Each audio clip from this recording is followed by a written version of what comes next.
बात करेंगे SC/ST act की और उसमें अभी जो सुप्रीम कोर्ट का फैसला आया है वो किस तरीके से इसको परिवर्तित कर देता है, कितना कठोर बनेगा, कितना लचीला बनेगा, और अंत में बात करेंगे कि आगे इस एक्ट में और क्या हो सकता है। तो चलिए शुरू करते हैं। मामला क्या है? किरण बनाम राजकुमार, जीवराज जैन और अन्य में सुप्रीम कोर्ट की एक पीठ जिसमें मुख्य न्यायाधीश BR Gavai, justice K Vinod Chandran और जस्टिस NV अंजरिया शामिल थे।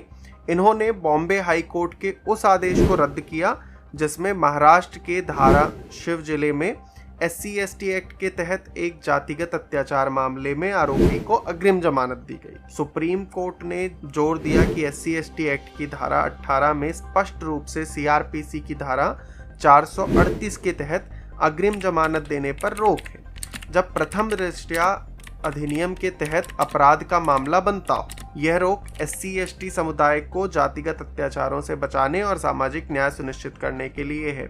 मतलब क्या कि आपको पहले से जमानत नहीं मिलेगी अगर ऐसा साबित नहीं हो रहा है, देखते ही ऐसा नहीं लग रहा कि आपकी तरफ से कोई प्रताड़ना नहीं की गई। अगर ऐसा लगता है कि आपके ऊपर कोई केस नहीं बनना चाहिए, आपने कोई प्रताड़ना नहीं की है, तो फिर आपको जमानत मिल सकती है। अग्रिम जमानत के लिए शर्तें क्या क्या हैं देखो। तभी दी जा सकती है जब FIR या शिकायत के प्रारंभिक अध्ययन से प्रथम दृष्टया ही SC/ST एक्ट के तहत अपराध ना बनता हो। कोर्ट ने कहा कि यह मूल्यांकन शिकायत के सतही अध्ययन पर आधारित होना चाहिए, न कि साक्ष्यों की गहन जांच या छोटे पैमाने पर सुनवाई पर।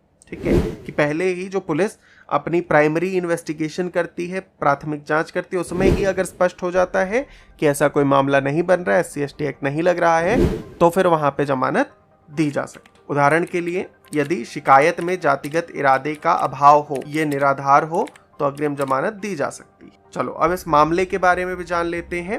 शिकायतकर्ता ने आरोप लगाया कि आरोपी राजकुमार, जीवराज जैन और अन्य ने 2024 के विधानसभा चुनाव में उनके पसंदीदा उम्मीदवार का समर्थन न करने पर जातिगत अपशब्द जैसे उपयोग किया, लोहे की रॉड से हमला किया और उनके घर को जलाने की धमकी। ये घटना सार्वजनिक रूप से हुई थी और बरामद कपड़े व हथियार जैसे साक्ष्य आरोप का समर्थन करते थे।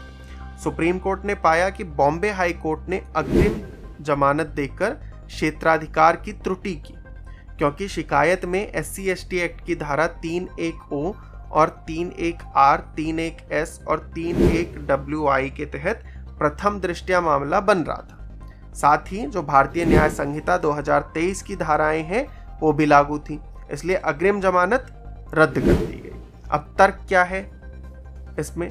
कोर्ट ने कहा कि धारा 18 का अग्रिम जमानत पर प्रतिबंध संवैधानिक लक्ष्य के अनुरूप है और SC/ST समुदायों को समानता और सम्मान सुनिश्चित कराने के लिए बनाया गया। ये पीड़ितों को डराने या उत्पीड़न से बचाने के लिए बनाया गया। कोर्ट ने राज्य बनाम रामकृष्ण बलोटिया 1995, करतार सिंह 1994 और पृथ्वीराज चौहान 2020 जैसे मामलों का उल्लेख किया, जिनमें कहा गया कि अग्रिम जमानत एक वैधानिक अधिकार है, न कि मौलिक अधिकार। ठीक है, और इसे विशिष्ट कानूनों के तहत प्रतिबंधित किया जा सकता है, जैसा कि इस कानून के अंतर्गत किया है। अब इसमें दुरुपयोग की भी कुछ बातें उठती हैं।